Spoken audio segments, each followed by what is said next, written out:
Hello friends. आज मैं आपको ब्लॉक 4 का unit second management of common neonatal and child health problems इसके बारे में बताऊंगी। इसमें बहुत सारे जो न्यूनेटल में चाइल्ड में जो प्रॉब्लम्स होती है और क्या मैनेजमेंट होता है ये हम देखेंगे इस यूनिट में। और जो मेन आपके क्वेश्चंस बनते हैं वो उनसे रिलेटेड भी मैं इस वीडियो में बात करूँगी। तो प्लीज़ आप एक बार इसको समझिए। आपके एग्ज़ाम से रिलेटेड तो ये वीडियो है ही, इसके अलावा आप जब वर्क करेंगे उसमें भी ये बहुत हेल्पफुल रहेगा।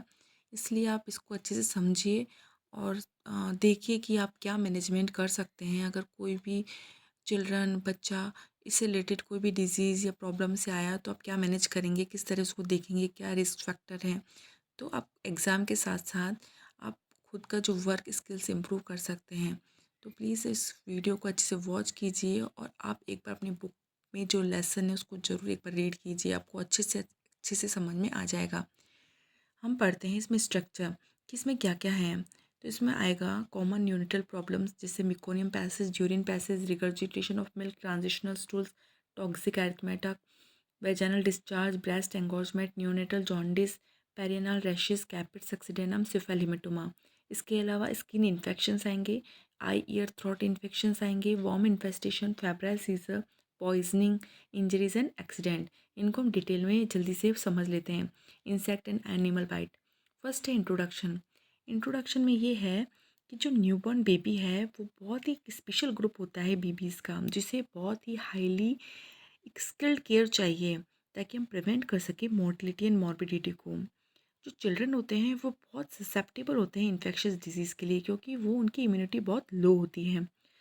इसलिए हमें उनको पीएचसी पे, सब सेंटर पे, एनी जो हेल्थ केयर सेंटर्स हैं उन्हें हमें प्रॉपर असेसमेंट करना है ताकि हम कम से कम उसकी जो मॉर्टेलिटी रेट है उसको कम कर सके और बच्चे को अच्छे से असेसमेंट कर सके। मतलब अर्ली आइडेंटिफिकेशन करना है हमको इलनेस का, ताकि हम डिजीज़ को रोक सकें। ठीक है। जो ये चिल्ड्रन हैं उनको स्पेशल नीड्स की ज़रूरत है।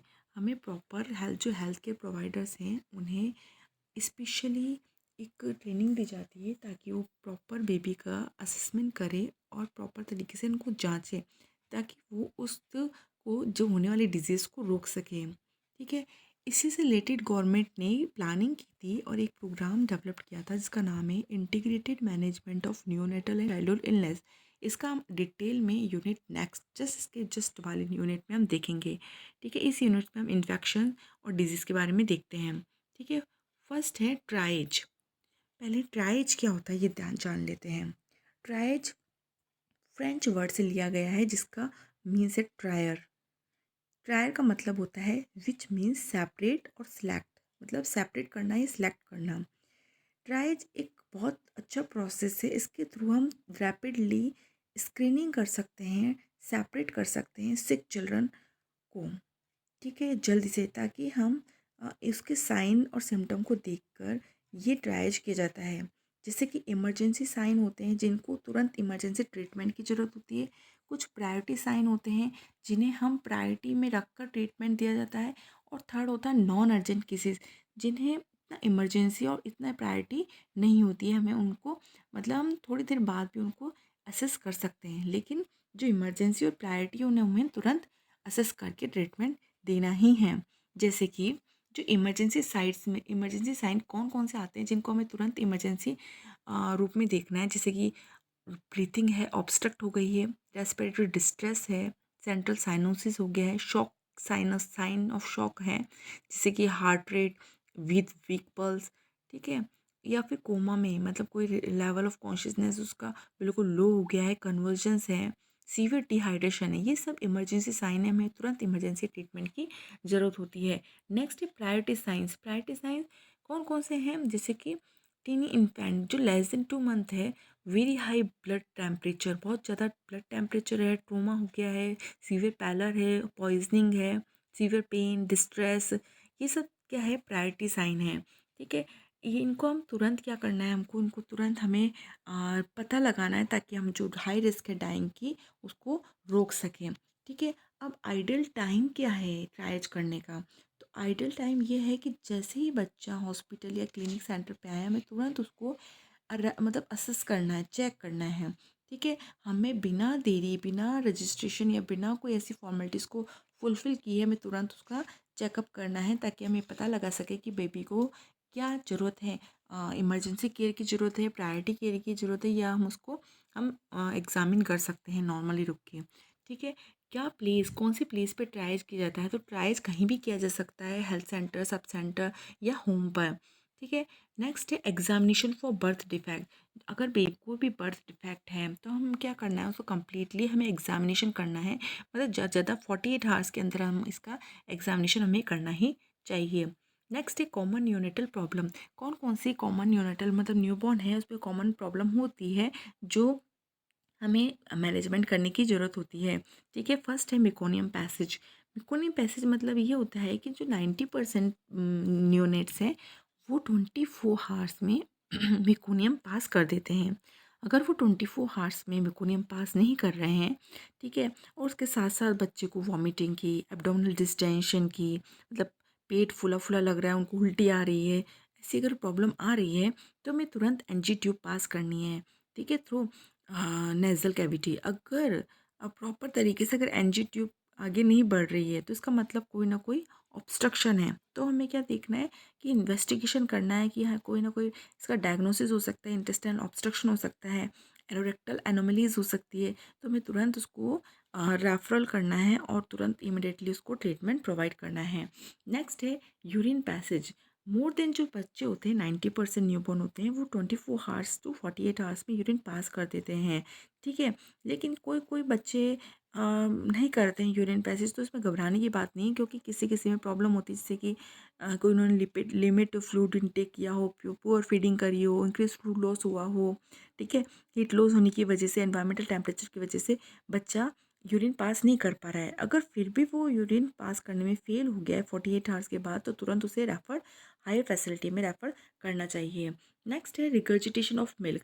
कई बच्चे ऐसे होते हैं कि जो मिल्क ब्रेस्ट फीड करने के बाद वो रिगर्जिटेट मतलब वापस मुंह के द्वारा, माउथ के द्वारा वापस उल्टी कर देते हैं, निकाल देते हैं। ठीक है, तो कई बार ये कॉमन चीज़ है। कई बार कलर अगर उनको प्रॉपर बर्पिंग डकार नहीं दिलाई जाती है तो बच्चा दूध को, जो भी अनडाइजेस्टेड मिल्क है, उसको निकाल देता है। तो ये हम इससे किस प्रॉब्लम को कैसे सॉल्व कर सकते हैं कि जो भी फीड कराए मदर, उसको हमें को एजुकेट करना है कि आपको बेबी को मिल्क फीड कराने के बाद उसको आप बर्पिंग डकार दिलाइए। ठीक है, या पीठ पे हल्का हल्का मसाज कीजिए। ठीक है, नेक्स्ट है ट्रांजिशनल स्टूल्स। ट्रांजिशनल स्टूल्स मतलब ये होता है मिकोनियम के बाद जो नेक्स्ट स्टूल आता है वो ट्रांजिशनल स्टूल कहलाता है।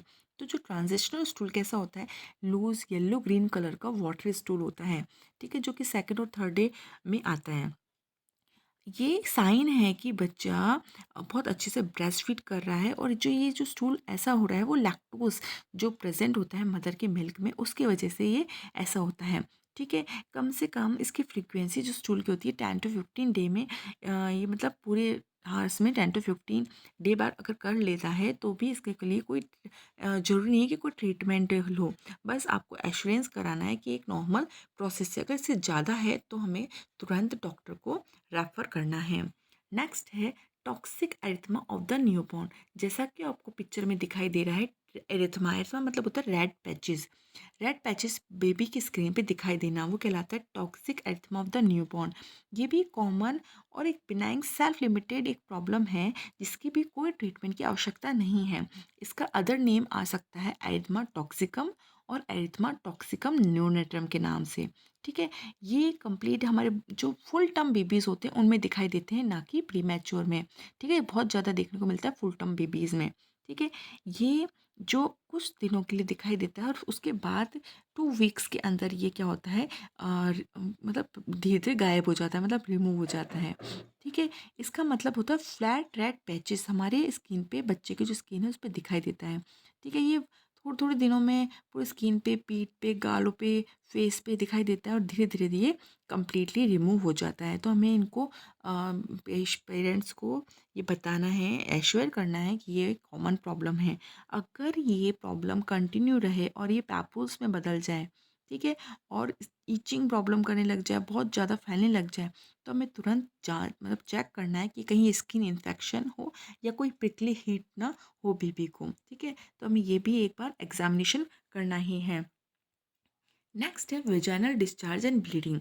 वेजाइनल डिस्चार्ज जो होता है वो मेनली फीमेल्स में जो मैटरनल हार्मोन्स के कारण दिखाई देता है। जो मैटरनल हार्मोन है वो प्लेसेंटल के थ्रू उसमें मद बच्चों में न्यूबॉर्न गर्ल में आ जाता है। उसकी वजह से जो डिस्चार्ज निकलता है वेजाइना से वो कुछ ब्लीडिंग स्पॉट्स निकलते हैं जो एस्ट्रोजन हार्मोन की वजह से दिखाई देते हैं। वो धीरे धीरे बिल्कुल नॉर्मल हो जाता है, डिसअपीयर हो जाता है। तो इसमें भी आपको कोई ट्रीटमेंट की आवश्यकता नहीं होती है। नेक्स्ट है ब्रेस्ट एंगोर्जमेंट। ब्रेस्ट एंगोर्जमेंट कई जो फुल टर्म बेबीज है उसमें दिखाई देता है, ठीक है, जो कि थर्ड और फोर्थ डे ऑफ लाइफ में एक वाइट और क्रीमी वाइट लिक्विड डिस्चार्ज होता है निपल्स के थ्रू। ये भी मैटरनल हार्मोन के थ्रू होता है। तो फैमिली मेम्बर्स को बोलना चाहिए कि इसको कंप्रेस ना करे कि ताकि जो ब्रेस्ट को इसको दबाए नहीं, नहीं तो इससे क्या हो सकता है, बेबी को इन्फेक्शन हो सकता है। नेक्स्ट है न्योनेटल जॉइंटिस। इस टॉपिक से रिलेटेड क्वेश्चन आपके बनते हैं, तो इसको आप ध्यान से समझिएगा कि न्यूट्रल जॉइंटिस क्या होता है। जॉइंटिस एक येलो डिस्कलरेशन होता है स्किन का, आइज का, जो कि हाइपर बिलिरुबिनिया के कारण होता है। मतलब सीरम बिलिरुबिन लेवल हमारे बेबी के ब्लड में कंसंट्रेशन लेवल इंक्रीज हो जाता है, उस कंडीशन को हम न्योनेटल जॉइंटिस कहते हैं, ठीक है। जो जॉइंटिस हैं क्यों होता है, जो रेड ब्लड सेल्स हैं वो लाइसिस मतलब ब्रेकडाउन होता है, ठीक है, तब बिलिरुबिन लेवल बढ़ जाता है ब्लड के अंदर। जो सीरम बिलिरुबिन लेवल है वो जॉइंटिस को हम कैसे मतलब कैसे आइडेंटिफाई करेंगे। जो स्किन टोन है वो येलोइश दिखाई देती है, ठीक है, मतलब कैसे दिखाई देगी कि हम जब उसका साइन मतलब किस तरह पता लगाएंगे कि जॉइंटिस किस तरह से फैल रहा है। मतलब फर्स्ट हमें जो दिखाई देता है वो स्कलरा में दिखाई देता है। जब जॉइंटिस का लेवल हम पता लगाएंगे 2 to 3 मिलीग्राम पर डेसीलीटर होता है। फिर धीरे धीरे वो फेस पे दिखाई देता है जब 4 to 5 मिलीग्राम पर डेसीलीटर होता है। फिर धीरे धीरे बिलिरुबिन का लेवल बढ़ता जाता है और हेड से लेके फुट डायरेक्शन पर वो फैलता रहता है, ठीक है। अगर अम्लाइकस तक आया तो 15 mg पर डेसीलीटर और फीट पर अगर हमें दिखाई दिया है तो 20 mg पर डेसीलीटर। मतलब कंप्लीटली स्कलरा से लेकर फीट तक वो जॉइंटिस क्या हो रहा है, बिलिरुबिन लेवल कंटिन्यू बढ़ रहा है, ठीक है। मतलब का जो ये कहने का मतलब ये है कि जॉइंटिस की जो सीरम बिलिरुबिन लेवल है ब्लड के अंदर के अकॉर्डिंग बढ़ते हुए हमें पता लगाना है, आइडेंटिफाई करना है बेबी का एग्जामिनेशन के थ्रू कि अगर स्कल रहा है ऑलरेडी ओनली बस स्कल रहा है और कुछ भी बॉडी के अंदर कुछ भी नहीं येलो है, तो हम तुरंत उसको ऑब्जर्व करके तुरंत बेबी को रेफर कर सकते हैं और तुरंत ट्रीटमेंट देकर बेबी का जॉइंटिस ठीक कर सकते हैं, ठीक है। नेक्स्ट है कि जो नॉर्मली जो बेबीज़ होते हैं मतलब आधे से ज़्यादा कई बेबी जो होते हैं वो फर्स्ट वीक ऑफ लाइफ में उनका जो बिलिरुबिन लेवल है वो हाई होता है। इस वजह से येलोइश डिसकलरेशन उनका दिखाई देता है और वो ठीक हो जाते हैं। तो इस कंडीशन को हम बोलते हैं फिजियोलॉजिकल जॉइंटिस। इसमें कोई स्पेशल थेरेपी की ज़रूरत नहीं होती है। जो फिजियोलॉजिकल जॉइंटिस है उसमें ये डिफरेंस है कि ये 24 to 72 आवर्स ऑफ एज में दिखाई देता है और 4 to 5 डे ऑफ लाइफ में ये बहुत पिक लेवल पे जाता है और 14 डेज की लाइफ में ये अपने आप डिसअपियर हो जाता है without any treatment. But 5 to 10% जो न्यूबॉर्न बेबी हैं उनमें पैथोलॉजिकल जॉइंटिस या हाइपर बिलिरुबिया भी डेवलप हो जाता है, ठीक है, जिन्हें तुरंत मेडिकल इमरजेंसी और तुरंत उनको ट्रीटमेंट की ज़रूरत होती है, ठीक है। इसके कारण बिलिरुबिन एन्सेफेलोपैथी या कर्निक डिजीज़ हो जाती है जब अनकंजुगेटेड बिलिरुबिन 15 to 20 मिलीग्राम पर डेसीलीटर से ज़्यादा हो जाता है। ये मेनली प्रीटर्म और लो बर्थ वेट बेबी में दिखाई देता है, ठीक है। जब अनकंजुगेटेड बिलिरुबिन बढ़ जाता है तो उन्हें उसको तुरंत मेडिकल इमरजेंसी की ज़रूरत होती है, ठीक है। जो पैथोलॉजिकल जॉइंटिस है, ठीक है, वो विदिन 24 आवर्स ऑफ एज में दिखाई देता है और इसका सबसे मेन साइन होता है कि जो पाम होते हैं और सोल होते हैं बिल्कुल येलो हो जाते हैं, ठीक है, और ये कंटिन्यू 2 वीक्स तक बने रहते हैं, तो उसको हम बोलते हैं पैथोलॉजिकल जॉन्डिस, ठीक है। फिजियोलॉजिकल और पैथोलॉजिकल में ये डिफरेंस है, ये आप अच्छे से देखिए और समझिए कि क्या डिफरेंस है। ये बहुत ज़्यादा कॉमन क्वेश्चन पूछा जाता है। नेक्स्ट है perianal rashes. Perianal rashes मतलब होता है एनाल के चारों तरफ रैशेस का बन जाना, ठीक है। ये क्यों होता है? जो वेट नैपकिन्स होती है, डायपर्स होते हैं, ठीक है, और अनहाइजीनिक कंडीशन से हम क्लीनिंग नहीं करते हैं और वो गंदे कपड़े पे बच्चा लेटा रहता है, इस वजह से क्या होते हैं, धीरे धीरे रैशेस बन जाते हैं एनाल पे, स्किन पर प्रोलॉन्ग्ड कांटेक्ट की वजह से, इरिटेंट्स की वजह से और मॉइस्चर की वजह से, तो वो फ्रिक्शन होता है, उस वजह से क्या होता है, रैशेस बन जाने को हम कहते हैं डायपर रैशेस। ठीक है, धीरे धीरे वो पैपूस और मैकुल्स के रूप में, मतलब थोड़ी थोड़ी पपड़ी और इधर रेडनेस ये जमा हो जाता है, तो उस कंडीशन को हम बोलते हैं पेरियनल रैशेस। जैसा कि आपको स्क्रीन पर आपको पिक्चर में दिखाई दे रहा है कि किस तरह वो रैशेस दिखाई देते हैं। ठीक है, नेक्स्ट है कैपर्ट सक्सिडेनम। इससे रिलेटेड भी क्वेश्चन पूछा जाता है, तो आप इसको ध्यान से समझिए। कैपेट सक्सिडेनम मतलब होता है स्वेलिंग या एडिमा, जो इन्फेंट के स्कैल्प पर दिखाई देता है। ये एक लंप के रूप में या बम्प, मतलब एक जैसे होता है लंप के, कोई गांठ जैसा ऐसा दिखाई देता है, लेकिन ये कोई सीरियस कंडीशन नहीं है। ठीक है, ये हार्मलेस है। ये क्यों होता है? जब बेबी की वेजाइनल डिलीवरी हो रही है, तो वो प्रेशर के कारण बेबी के सर पे प्रेशर पड़ता है, ठीक है, उसकी वजह से स्कैल्प के अंदर स्वेलिंग आ जाती है।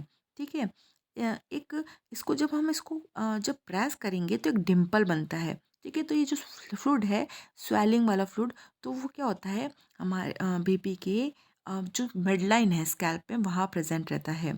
ठीक है, और ये धीरे धीरे with in a few days अपने आप ही डिसअपियर हो जाता है। लेकिन इसी के अपोजिट एक होता है सिफेल हेमेटोमा। सिफेल हेमेटोमा एक क्या होता है, कंडीशन होती है, एक इमरजेंसी कंडीशन होती है, जिसके अंदर ये देखा गया है कि जो ट्रॉमेटिक बेबी के जो पेरियोस्टियम है, मतलब अंडर स्कैल्प के अंदर पेरियोस्टियम है, उधर स्कल बोन पे इंजरी लगी है, उसकी वजह से ब्लड इकट्ठा हो गया है। ठीक है, उस कंडीशन को हम बोलते हैं सिफेल हेमेटोमा। सिफेल हेमेटोमा के कैरेक्टरिस्टिक कहलाते हैं कि जो स्वेलिंग है वो फ्लक्चुएंट है। ठीक है, और सूचर सूचर जो है वहाँ तक ही लिमिटेड है। ठीक है, इस कंडीशन में जो सिफेलिमेटोमा है, इस कंडीशन में बच्चे को एनीमिया भी हो सकता है और बाद में धीरे धीरे इसकी प्रॉब्लम और बढ़ सकती है, तो हमें इससे तुरंत इसकी क्या होता है, मैनेजमेंट करने की ज़रूरत होती है। नेक्स्ट है स्किन इन्फेक्शन। स्किन इन्फेक्शन क्या होता है, बहुत ज़्यादा मेनली इंडिया में पाया जाता है, क्योंकि ये जो इंडिया क्या है, बहुत ज़्यादा क्या है, यहाँ पे अनहाइजीनिक है, बेबी की क्लीनिंग ये सब अच्छे से प्रॉपर अनहाइजीन ये सब चीज़ें होती है, इस वजह से बहुत ज़्यादा इन्फेक्शन होता है। तो मेन जो इन्फेक्शन है वो है स्कैबीज़। तो आप ये ध्यान रखिएगा, स्कैबीज से यही क्वेश्चन बनता है कि इसका मेन ऑर्गेनिज्म क्या है, किसकी वजह से होता है, और इसका ट्रीटमेंट क्या है। इससे दो रिलेटेड क्वेश्चन बनते हैं। ठीक है, तो इसका जो मेन है वो है माइट सार्कोप्टिस के बाय होमिनिस। ठीक है, इसकी वजह से क्या होता है, जो स्किन है उस पर ब्रोज दिखाई देते हैं, मतलब एक होल लाइक स्ट्रक्चर, मतलब कुछ छेद छेद जैसे होते हैं ना बॉडी में, मतलब स्किन पे से दिखाई देंगे, दाने दाने दाने जैसे। ठीक है, स्किन पे दिखाई देते हैं और ये हाईली ट्रांसमिटेड होता है पर्सन टू पर्सन। ठीक है, और ये जैसे कि हैंड है, रिस्ट है, एक्जिला है, निप्पल है, बटक है, जॉइंटल या फेस, इधर बहुत ज़्यादा चिल्ड्रन में प्रेजेंट होते हैं। ठीक है, जो इम्यूनो कॉम्प्रोमाइज चिल्ड्रन, मतलब जिनकी इम्यूनिटी बहुत डल होती है, उनमें बहुत ईजिली ये डेवलप हो जाता है। इसके जो साइन एंड सिम्टम है वो बहुत ज़्यादा इंटेंस, मतलब बहुत ज़्यादा ईचिंग होती है, स्पेशली नाइट में। ठीक है, और धीरे धीरे क्या होगा, लीजन्स बन जाएंगे उस ईचिंग की वजह से, खुजली करने से वो क्या होते हैं, स्क्रैचेस बन जाते हैं, फिर और धीरे धीरे क्या होता है, वो इन्फेस्टेशन का रूप ले लेता है, मतलब घाव बन जाते हैं। ठीक है, इसका प्रिवेंशन एंड मैनेजमेंट क्या होता है कि हमें तुरंत एक इसको बेंजाइल बेंजोनेट, आपको दिखाई दे रहा होगा बेंजाइल बेंजोनेट, ये इनएक्सपेंसिव स्केपिसाइडल होता है, जो कि बहुत ही अच्छा ऑइंटमेंट होता है स्केबिसाइडल के लिए, मतलब हम इतना इजीली इसको इससे ट्रीटमेंट इससे ले सकते हैं, मतलब बहुत अच्छे से इसका स्किन सरफेस पे लगाकर हम इससे रिलीफ मिल सकता है इसको। ठीक है, हमें क्या करना है कि इसको कंप्लीट स्किन सरफेस पे अप्लाई करना है। ठीक है, कंप्लीट स्कैल्प से लेकर सोल तक कंप्लीटली अप्लाई करना है। बस आइस को और माउथ को अंदर उनको अवॉइड करना है। ठीक है, और जो भी हमारे क्लोथिंग है, बेडिंग है, उसको कंप्लीट वॉश करके 72 आवर्स तक उसको एक्सपोज करना है एयर में, ताकि हम वापस री इन्फेस्टेशन बेबी ना हो।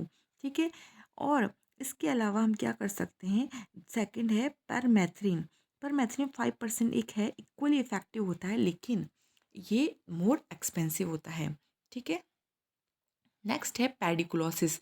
पेडिकुलोसिस भी एक इन्फेक्शन है जो कि हेड, बॉडी एंड प्यूबिक पर पाया जाता है। ये ब्लड सकिंग एक्टोपैरासाइट्स होते हैं, ठीक है, जो कि पर्सन टू पर्सन ट्रांसमिट होता है, जिसे और इनडायरेक्टली भी ये ट्रांसमिट हो सकता है, जैसे क्लोथिंग के थ्रू, टॉवल के थ्रू, पैडिंग के थ्रू, ठीक है। इसके कॉज को, मतलब जिस तरह कॉन्टैक्ट टू कॉन्टैक्ट ट्रांसफर उसको हमें रोकना है, उसको कॉजेज़ को रोकना है, तो हम इसको रोक सकते हैं।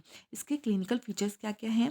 क्लिनिकल फीचर्स इसमें है इंटेंस इचिंग, इसमें बहुत ज़्यादा इचिंग चलती है, ठीक है, स्क्रैचिंग होते हैं और लीजन्स बन जाते हैं इचिंग की वजह से, ठीक है, बहुत ज़्यादा रेड रेड कलर के हमको दिखाई देंगे कि इचिंग कितनी तेज़ी से चलती है। इसका प्रिवेंशन क्या है? हमें इसे प्रिवेंट करना है। हमें प्रिवेंशन और मैनेजमेंट किस तरह कर सकते हैं कि हमें पब्लिक को एजुकेट करना है कि ताकि हाउसिंग और जो भी एरिया है उसको क्लीन करे, ठीक है। कॉन्टैक्ट जो एरियाज़ हैं उनको हम जितना हो सके उनको ट्रीट करना है, ठीक है, और रूटीन इंस्पेक्शन करना है हेडलाइंस को। और इसके अलावा जैसे स्कूल हैं, ठीक है, हॉस्टल्स हैं और हॉस्पिटल्स हैं, बोर्डिंग स्कूल हैं, इन सबको हमें एनुअली या फिर असेस करना है कि हमें जो बेडिंग है, क्लोथिंग है, वो क्लीनिंग करवानी है, ठीक है, कॉम्स और क्लोथिंग को। इसके अलावा जो उसका ट्रीटमेंट है ना, परमेथ्रिन, लिंडेन, मैलेथियन और बेंजाइल बेंजोनेट है। इसके थ्रू हम क्या कर सकते हैं, इसको ट्रीटमेंट दे सकते हैं। इसका एक प्रिपरेशन आता है जो स्कैल्प पर लगाया जाता है और 12 आवर्स तक उसको छोड़ दिया जाता है और फिर उसे वॉश कर लिया जाता है। इतना इससे जो हेड में लाइस है वो कम्प्लीटली किल हो जाते हैं, ठीक है। नेक्स्ट है ट्रियासिस या टीनिया वेसिकुलर। ये भी एक प्रकार का इन्फेक्शन है। इसमें जो पर्सन है, बिल्कुल जो उसकी स्किन है उस पे हॉट, मतलब एक येलोइश और ब्राउनी स्कैली प्लैक्स बन जाते हैं। ये मेनली चिल्ड्रन और यंग एडल्ट्स में होता है और इसका जो मेन ऑर्गेनिज्म है वो है मेलासिस के। इसके क्लिनिकल फीचर्स हैं कि इसमें वो मैंने आपको बताया, जैसे प्लैक्स बन जाते हैं, जैसे आपको पिक्चर में दिखाई दे रहा है, ठीक है। कम्प्लीटली पूरा जो एरियाज़ हैं उधर दिखाई देता है, जैसे कि मेनली कौन कौन से एरिया कवर करता है, ये ट्रंक है, बटक्स हैं, लिम्स है और फेस को, ठीक है। इसमें एक लीजन्स बन जाते हैं अगर इसको प्रॉपर तरीके से ट्रीटमेंट नहीं दिया जाए तो, ठीक है। इसका प्रिवेंशन क्या है और मैनेजमेंट क्या है? इसमें हमें अप्लाई करना है सोडियम थायोसल्फेट 25% लोशन है, जो अ, 1 महीने के अंदर उसको हमें क्या करना है, 25% लोशन अप्लाई करना है, ठीक है। उसको अप्लाई करने के बाद उसको, मतलब ये कंटिन्यू अप्लाई करना है 1 4 वीक तक। तो इससे क्या होगा, जो पिगमेंटेशन है वो कम्प्लीटली रिमूव हो जाएगा। और इसके अलावा और अच्छे रिजल्ट लेने के लिए एक होता है सेलिनियम सल्फाइड, ठीक है। ये भी एक ले 2.5% होता है। इसे थोड़ी देर के लिए लगाना है और 5 to 15 बाद उसको क्लीन कर लेना है। फिर वापस अगेन रिपीट करना है 3 to 6 डेज आफ्टर। इस तरीके से कंप्लीट हमें ये दोहराना है। तो ये इस तरीके से हम क्या कर सकते हैं, इस इन्फेक्शन को कम कर सकते हैं। नेक्स्ट है staphylococcal and streptococcal infection. Staphylococcal and streptococcal infection skin के जो होते हैं, ये भी बहुत हाईली इन्फेक्शियस होते हैं, जो कि बहुत ज़्यादा इन्फेक्शन फैलाते हैं। मेनली कौन कौन से इन्फेक्शन इसकी वजह से होते हैं? एक होता है इम्पैटिको, एस्थमा, सेलुलाइटिस, आइसिप्लस, फॉलिकुलाइटिस, फ्रंकुलाइसिस, ठीक है। इसमें से मेन जो इन्फेक्शन है वो है इम्पैटिको। इम्पैक्टिको वेरी हाईली एक कंटेजियस सुपरफिशियल इन्फेक्शन है जो स्टेफाइलोकोकाई और स्ट्रेप्टोकोकाई की वजह से होता है, ठीक है। इसमें क्या होता है, बहुत ज़्यादा वेसिकुलर लीजन्स फॉर्म बन जाते हैं जो कि पुस्टुलर फॉर्म बन जाते हैं, ठीक है। धीरे धीरे बहुत ज़्यादा ईचिंग होती है इसमें, ठीक है। और ये मेनली कहाँ होता है, जहाँ पर पुअर सैनिटेशन हो, प्रॉपर अच्छी हाइजीन कंडीशन ना हो, बहुत ज़्यादा गंदगी हो, वहाँ पर ये जो बैक्टीरिया है वो बनता है और जो स्किन है उस पर बहुत इजीली लीशंस बन जाते हैं। तो उसमें ये इम्पैटिको बहुत ज़्यादा पाया जाता है। नेक्स्ट है इस्थाइमा। ये भी एक वेरिएंट है इम्पैटिको का, ठीक है। मतलब ये थोड़ा डीपर जो टिश्यूज़ है, डर्मिस है, उधर और ज़्यादा डीपर लीजन्स बनाता है, ठीक है। जैसे कि किसी ने कोई इंसेक्ट ने कोई बाइट कर लिया हो, इस तरीके से उसमें पैचेस और निशान बन जाते हैं। नेक्स्ट है सेल्यूलाइटिस। सेल्यूलाइटिस भी एक स्ट्रेप्टोकोकल इन्फेक्शन की वजह से होता है। ये सबक्यूटेनस टिश्यू पे होता है। ये जैसे कि कोई माइनर वुंड्स हैं, है ना, उसमें जैसे जैसे पस बन जाना, ये पानी भर जाना, इस तरीके से वो दिखाई देता है कि इन्फ्लामेशन या एडिमा टाइप दिखाई देता है। नेक्स्ट है फॉलिकुलाइटिस एंड फ्रंकुलोसिस। फॉलिकुलाइटिस मतलब वो है ना, जो हेयर फॉलिकल्स है उनमें होने वाला इन्फेक्शन क्या कहलाता है? फॉलिकुलाइटिस। नेक्स्ट है इनका प्रिवेंशन एंड मैनेजमेंट। इनका प्रिवेंशन और मैनेजमेंट सिंपल यही है कि जो भी आपका इन्फेक्शन है, ठीक है, उनको प्रॉपर तरीके से वॉश करिए, ठीक है, और जो भी टॉपिकल एंटीसेप्टिक है वो अप्लाई कीजिए, ठीक है। और आपको जितना हो सके सफाई से और साफ़ सुथरी जगह पर रहना है। हमें क्लीन टॉवल यूज़ करना है, क्लीन बेडिंग यूज़ करना है, और जो एंटीसेप्टिक्स के रूप में हम जेंटाइन वायलेट है, ठीक है, पोविडीन आयोडीन है, ये यूज़ कर सकते हैं, ठीक है। नेक्स्ट है हर्पिस सिम्प्लेक्स। हर्पिस सिम्प्लेक्स एक बहुत ही कॉमन होने वाला एक इन्फेक्शन है जो चिल्ड्रन में मोस्टली पाया जाता है, लेकिन इसमें कोई ज़्यादा ट्रीटमेंट की आवश्यकता नहीं है। ये एक सेल्फ लिमिटिंग है। अगर ज़्यादा प्रॉब्लम हो रही है तो हमें असाइक्लोविर टैबलेट इसको प्रोवाइड करनी है, ठीक है। नेक्स्ट है varicella zoster chicken pox. Chicken pox क्या है? बहुत ज़्यादा इसमें एक छोटे छोटे अपनी बॉडी पे पूरे रैशेस बन जाते हैं और फीवर आता है, लोकलाइज्ड पेन होता है, इसमें वेसिकल्स बन जाते हैं, ठीक है। इसका मेनली जो इसका ट्रीटमेंट है, इसका सिम्टोमेटिक ट्रीटमेंट दिया जाता है। अगर पेशेंट को इचिंग हो रही है तो इचिंग से रिलेटेड उसको लोशन दिया जाता है, कैलामाइन लोशन दिया जाता है, और ओरल एंटीहिस्टामिन्स दिए जाते हैं। इसके अलावा इसको सिम्टोमेटिक ट्रीटमेंट्स प्रोवाइड किया जाता है। नेक्स्ट है management eye ear and throat problems, ठीक है। क्या क्या आई ईयर थ्रॉट में क्या क्या प्रॉब्लम हो सकती है बच्चों में, ठीक है। तो फर्स्ट है मिडल ईयर इन्फेक्शन। बच्चों में सबसे ज़्यादा जो प्रॉब्लम होती है वो होती है ओटाइटिस मीडिया, मतलब ईयर के अंदर पेन होना, डिस्चार्ज होना, या ईयर के अंदर इन्फेक्शन होना। ये मेनली इसलिए होता है कि ब्रेस्ट फीडिंग या मिल्क पीते वक्त बच्चे के अंदर क्या होती है, मतलब एशियन ट्यूब या फिर वो छोटी होती है तो तुरंत क्या होता है, इन्फेक्शन जल्दी हो जाता है, ठीक है। तो हमें ये ध्यान रखना है कि अगर उनको फीड कराते वक्त कि, और उनको कुछ भी मिल्क फीड कराते वक्त, उनको लेटाने वक्त उनके ईयर के अंदर अगर कुछ भी इन्फेक्शन हो गया है तो हमें उनका असेसमेंट करना है और तुरंत देखना है कि उनमें कोई प्रॉब्लम ना हो, ठीक है। इसके क्या क्या सिम्टम होते हैं कि ईयर एक होता है, हेड एक होता है, फीवर होता है, डिस्चार्ज, माइल्ड डिफनेस हो सकती है, डिफ़िकल्टी ऑफ स्लीपिंग, और परफोरेशन और टिम्पैनिक मेम्ब्रेन। हम कैसे प्रिवेंट कर सकते हैं मिडल ईयर इन्फेक्शन को? कि बच्चे को, मतलब हमें देखना है कि जो ज़्यादा से ज़्यादा जिसको कोल्ड हो रहा है तो वो बहुत इजीली उसको ईयर इन्फेक्शन हो जाता है, ठीक है। और जो ब्रेस्ट फीडिंग है उसको अच्छी इम्यूनिटी प्रोवाइड करता है देन बोटल फीडिंग वाले बच्चों से, ठीक है। जो भी मतलब ये बताया गया कि अगर हम लेटा के अगर बच्चों को दूध पिलाएं तो कम ज़्यादा से ज़्यादा उसको अवॉइड करना है, ठीक है, क्योंकि इंक्रीज़ होता है रिस्क ईयर इन्फेक्शन होने के। इसके ट्रीटमेंट ये है कि जो भी डिस्चार्ज या फिर कुछ निकल रहा है या वो कोई भी बच्चे में, तो उससे प्रॉपर तरीके से जो उससे रिलेटेड ट्रीटमेंट देना है, ठीक है। टॉपिकल एंटीसेप्टिक्स है वो प्रोवाइड करनी है, ठीक है। कंप्लीट उसको जो भी सिम्टम्स के रूप, जिस सिम्टम्स के रूप में जो भी उनको सिम्टम आ रहे हैं, जैसे फीवर है, हेडेक है, डिजीनेस है, अगर इस तरीके से प्रॉब्लम कंटिन्यू बढ़ रही है तो ये डेंजर साइन है और तुरंत उसको इमरजेंसी में शिफ्ट करना है, ठीक है। नेक्स्ट है आई इन्फेक्शन।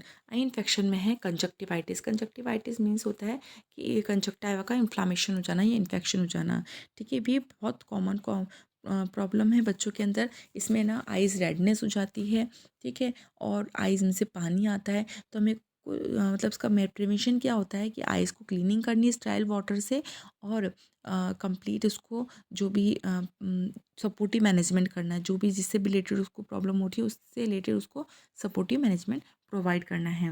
नेक्स्ट है throat infection, pharyngitis and tonsillitis.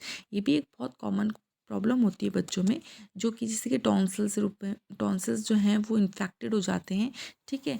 कई पेशेंट में, कई बच्चों में विदाउट एनी ट्रीटमेंट ये ठीक हो जाते हैं, सबसाइड हो जाता है इसके सिम्टम, बट किसी में इनकी प्रॉपर एंटीबायोटिक और प्रॉपर इसका सपोर्टिव ट्रीटमेंट दिया जाता है, और प्रॉपर रूप से इसका थ्रोट का एग्जामिनेशन किया जाता है। अगर थ्रोट में अगर जो टॉन्सिल है वो वाइटिश या एक्सुडेट कलर का दिखाई दे रहा है तो हमें तुरंत उसको रीअसेसमेंट के लिए हमें वापस इन्वेस्टिगेशन करना चाहिए।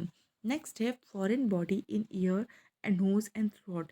जो छोटे बच्चे होते हैं वो फॉरेन पार्टिकल्स को ईयर में, नोज़ में, थ्रोट में बहुत ईज़िली डाल देते हैं, जैसे कि मार्बल हैं, कॉइन्स है, बॉल है, टॉयज़ है। इसलिए हमें उनको प्रिवेंट करना है कि ऐसे ऑब्जेक्ट बच्चों के हाथ ना आएँ। अगर ऐसे मान लीजिए अगर डाल दें, ठीक है, तो हमें उनको क्या करना है, तुरंत फॉरेन बॉडी को रिमूव करना है। ठीक है, अगर कोई अनप्रोफेशनल उसको आइडिया नहीं तो हमें उसको कोई ट्राई नहीं करना है कि हमें उसको रिमूव करना है, हमें तुरंत उसको क्या करना है, रेफरल करना है। ठीक है। नेक्स्ट है वर्म इन्फेस्टेशन। वर्म इन्फेस्टेशन भी एक बहुत कॉमन पाए जाने वाला एक इन्फेस्टेशन है, जो कि बच्चों में बहुत ज़्यादा पाया जाता है। मोस्टली पिनवर्म और ग्राउंड वर्म बहुत ज़्यादा सीवियरिटी में पाया जाता है। इसलिए एल्बेंडाजोल की सिंगल डोज 200 mg और 400 mg दिया जाता है ट्वाइस इन अ ईयर। ठीक है। नेक्स्ट है फेब्राइल सीज़र। फेब्राइल सीज़र मतलब होता है कि हाईली टेम्परेचर होने पर बेबी का कन्वर्जन्स का आना। ठीक है। मेनली जो चिल्ड्रन होता है वो किस में पाया जाता है, 12 to 18 मंथ्स एज में ये मेनली पाया जाता है। जब फीवर कितना होता है, 100.4 डिग्री फ़ारेनहाइट से ज़्यादा अगर फीवर आता है, उसके साथ बच्चे में क्या होता है, कन्वर्जन्स आना क्या कहलाता है, फेब्राइल सीज़र कहलाता है। इसका तुरंत उसको रेफरल करना है बच्चे को, और सिम्टोमेटिक ट्रीटमेंट के साथ उसको प्रॉपर ट्रीटमेंट प्रोवाइड करना है। नेक्स्ट है पॉइजनिंग। पॉइजनिंग मतलब ये होता है कि कोई भी केमिकल कंपाउंड, ऑर्गेनिक कंपाउंड या हाउस होल्ड प्रोडक्ट कोई भी वो इंजेस्ट कर ले, इनहेल कर ले, तो उससे होने वाला पॉइजनिंग क्या कहलाता है, बेबी को हेल्थ के लिए बहुत ज़्यादा हार्मफुल होता है। ठीक है। तो हमें तुरंत उस पॉइजन को देखकर उन्हें रेफरल करना है, फर्स्ट रेफरल यूनिट में प्रोवाइड पहुंचाना है। ठीक है। जैसे कि फर्स्ट है इंजेक्शन ऑफ पॉइजनस सब्सटेंस। कोई इसने ऐसा पॉइजनस सब्सटेंस अगर किसी बच्चे ने पी लिया या ले लिया, तुरंत हमें गैस्ट्रिक लैवेज करना है। ठीक है। उसके बाद हमें रेफ़र करना है। ठीक है। या फिर उसने कोरोसिव कंपाउंड अगर उसने पी लिया है या ले लिया है, तो तुरंत हमें चेक करना है कि क्या लिया है, क्या करा है। उसके बाद हमको मतलब उसको उल्टी इंड्यूस नहीं करानी, क्योंकि उसकी वजह से डैमेज हो सकती है। ठीक है।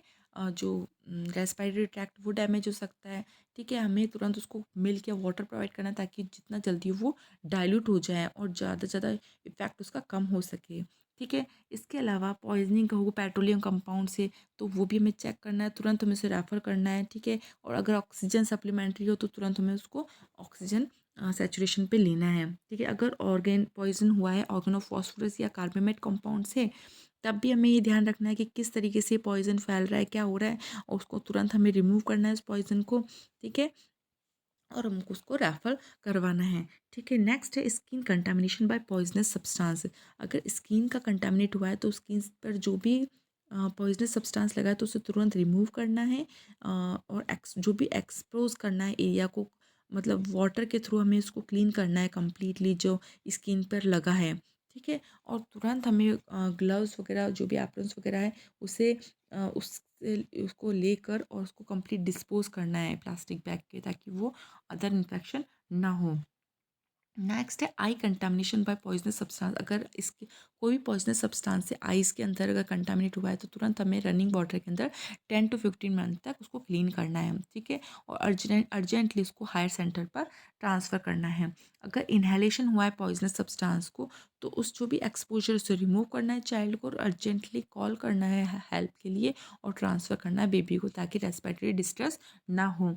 इन सभी के लिए हमको प्रॉपर हेल्थ एजुकेशन देनी है, कि एडवाइस करना है पेरेंट्स को, फर्स्ट एड के बारे में बताना है। ठीक है। पॉइजनिंग के लिए बताना है कि आपको किस तरह उनको दूर रखना है, अवॉइड करना है, कि उनको बताना है कि वॉमिटिंग इंड्यूस नहीं करवानी है अगर उन्होंने बच्चे ने कैरोसिन या पेट्रोल या कोई भी ऐसे कंपाउंड पिया है तो। ठीक है। और तुरंत हमें उस बच्चे को हाई फैसिलिटीज़ के एरिया पर ले जाना है। ठीक है। Next injuries and accident. Injuries and accident mostly cause होते हैं डेथ के, तो हमें ये भी बहुत एक मेजर कारण होता है बेबीज़ के डेथ के। मेनली जो 2 to 5 years ऑफ एज है, उनमें मेनली ये पाया जाता है। ठीक है। हमें तुरंत प्राइमरी असेसमेंट करना है, मैनेजमेंट करना है इंजरीज़ का। प्राइमरी हमें असेसमेंट में हमें देखना है कि इंजरी कितनी है, मतलब ट्राइज के अकॉर्डिंग चेक करना है। ठीक है। उसके बाद ABC airway, breathing, circulation, consciousness बच्चे के चेक करना है। इसके अलावा हमें देखना है कि एयरवे ऑब्स्ट्रक्शन है, चेस्ट इंजरी है, क्या है, इंटरनल हैमरेज है, सीवियर एक्सटर्नल है। ठीक है। स्पाइन इंजरीज है, एब्डोमिनल इंजरी। इस तरीके से हम कंप्लीट प्राइमरी असेसमेंट करेंगे और ट्रायल्स देखेंगे किस तरह हमको बच्चे को हमें चेक करना है। उसके अलावा airway, breathing and circulation and haemorrhage को हमें तुरंत उसको सिस्टमेटिक असेसमेंट करना है, ठीक है। नेक्स्ट है, अगर बच्चा बेबी का असेसमेंट करने के बाद हमें तुरंत उसको प्राइमरी असेसमेंट करने के बाद इमरजेंसी ट्रीटमेंट देना है, फिर रिसक्सिटेट करना है प्रॉपर, ताकि कोई भी हेमरेज उसको रोक सके। फिर उसके बाद स्टार्ट करना है IV fluid and complete documented करना है जो भी प्रोसीजर हमने किया है। नेक्स्ट है management of care of burn. अगर कोई ऐसा बर्निंग केस आया है, ठीक है, तो उस कंडीशन में तुरंत हमें क्या असेसमेंट करना है, और जो भी जिससे रिलेटेड वो बर्निंग हुआ है, जिससे भी प्रॉब्लम आई है, उसको हमें आइडेंटिफाई करना है। और रेफ़र करने से पहले हम कम्प्लीटली जो भी बेबी है उसको फ्लूइड रिप्लेसमेंट थेरेपी पर रखना है, ताकि फ्लूइड लॉस बॉडी से ना हो, ठीक है। अगर माइनर बर्न है तो हमें 0.5% सिल्वर सल्फेडाइजीन वो अप्लाई करना है। इसकी वजह से क्या होता है, सूदिंग इफ़ेक्ट आता है और प्रॉपर तरीके से स्किन में इरिटेटिंग नहीं होता है। अगर बच्चा ड्राउनिंग मतलब डूब जाए तो तुरंत हमें क्या-क्या ध्यान रखना है, तुरंत हमें उसका एयरवे, पेटेंसी, ब्रीथिंग और कॉन्शियसनेस चेक करना है। अगर कोई भी प्रॉब्लम या कोई भी इंजरीज़ पाई गई तो तुरंत हमें उसको रेफ़र करना है, ऑक्सीजन देनी है और रिमूव करने हैं ऑल सारे वेट क्लोथ्स को, और उसको जितना हो वार्म वार्म करना है, ठीक है। नेक्स्ट है management of case of electrocution. अगर बच्चे को एकदम करंट लगा है, ठीक है, उसकी वजह से होने वाली इंजरी की वजह से बच्चे में लॉस ऑफ कॉन्शियस हुआ, तो तुरंत हमें ऑक्सीजन प्रोवाइड करनी है, उसका एयरवे देखना है, ठीक है, ब्रीथिंग लेवल देखना है, रेस्पिरेटरी डिस्ट्रेस देखना है, और इसकी वजह से होने वाली कोई ट्रॉमेटिक इंजरी है उसको आइडेंटिफाई करना है और तुरंत रेफरल करना है, और तुरंत फ्लूइड स्टार्ट करना है, फ्लूइड रिसक्सिटेशन थेरेपी स्टार्ट करनी है। नेक्स्ट है इंसेक्ट एंड एनिमल बाइट। किसी भी तरीके से किसी ने कोई स्नैक ने बाइट कर लिया है तो हमें तुरंत उस का मैनेजमेंट करना है, जैसे कि हमें आइडेंटिफाई करना है, चेक करना है कि जिस जगह अगर स्नैक ने बाइट किया तो वहाँ पे बहुत ज़्यादा सीवियर पेन होगा और स्वेलिंग होगा लिम्ब में, ठीक है, अनएक्सप्लेन्ड इलनेस होगा और ब्लीडिंग होगी, एबनॉर्मल न्यूरोलॉजिकल साइन आएंगे, ठीक है। इसके क्या क्या डायग्नोसिस होंगे कि जो बेबी है वो शॉक में जाएगा, वॉमिटिंग होगा, हेडेक होगा, ठीक है। इसके अलावा शॉक लोकल स्वेलिंग दिखाई देगी, ब्लीडिंग होगा, ठीक है, और न्यूरोटॉक्सिटी हो सकती है। क्या मैनेजमेंट कर सकते हैं ट्रांसफ़र करने से पहले, जो एंटी स्नक विनोम हम क्या करना है इससे, और ट्रीटमेंट ऑफ शॉक, ये दोनों के थ्रू हम प्रॉपर मैनेजमेंट कर सकते हैं। नेक्स्ट है management of case of scorpio honeybee bite. Same वही आपको ट्रीटमेंट देखना है कि अगर इसकी वजह से मतलब बहुत ज़्यादा पेन हो रहा है, ठीक है, और बहुत ज़्यादा प्रॉब्लम आ रही है, तो और इसके अलावा जो साइन दिखाई दे, जैसे कि हाई और लो ब्लड प्रेशर है, इरेगुलर पल्स है, ठीक है, ब्रीथिंग डिफिकल्टी है, तो हमें तुरंत उसको ओरल पैरासिटामोल देना है, उसके बाद उसको हाई रेफरल सेंटर पे उसको ट्रांसफ़र करना है। नेक्स्ट है management of case of dog bite या फिर कैट या वाइल्ड एनिमल। ये पूछ लिया जाता है, क्वेश्चन ये आता है कि किसकी वजह से होता है, ये लिस्सा वायरस टाइप 1 की वजह से ये रैबीज़ हो सकता है। तो सबसे पहले इसका जो लोकल ट्रीटमेंट है हमें वो देखना है कि हम क्या कर सकते हैं, ठीक है। सबसे पहले हमें क्या करना है, वुंड को क्लीन करना है, जो वाटर है ज़्यादा से ज़्यादा उसको क्लीन करना है, सोप और वाटर से 15 मिनट तक हमें जितना हो सके उस रैबिड वायरस को क्लीन करना है ताकि वो निकल जाए, ठीक है। अगर वुंड बहुत गहरा है, ठीक है, तो हमें स्टिचेस नहीं लगाने 24 से 48 घंटे तक, ताकि अच्छे से क्लीनिंग हो जाए, जो अंदर का रैबिड वायरस वो कंप्लीट मर जाए, ख़त्म कर दे उसको। इसके अलावा हम उस वहाँ पर रैपिस इम्यूनोग्लोबिन लगाना है, ठीक है, और टिटनेस लगाना है, एंटीबायोटिक्स प्रोवाइड करनी है, पैरासिटामोल देना है, और जो भी सपोर्टिव मैनेजमेंट हमको प्रोवाइड करना है। इस तरीके से आपकी यूनिट कंप्लीट होती है। और इसमें से जो मेजर क्वेश्चंस बनते हैं वो मैंने आपको बता दिए कि कौन सा क्वेश्चन से रिलेटेड आपको पूछा जा सकता है, और बाकी इसमें इतना सिर्फ ओनली आपको मैनेजमेंट का ध्यान रखना है कि किसमें बेबी को किस तरीके से ध्यान का उसकी केयर प्रोवाइड करनी है, ठीक है। एक बार आपको सुनकर एक बार आप ज़रूर एक बार अपना लेसन पढ़िए, आपको अच्छे से समझ में आ जाएगा। Thank you friends.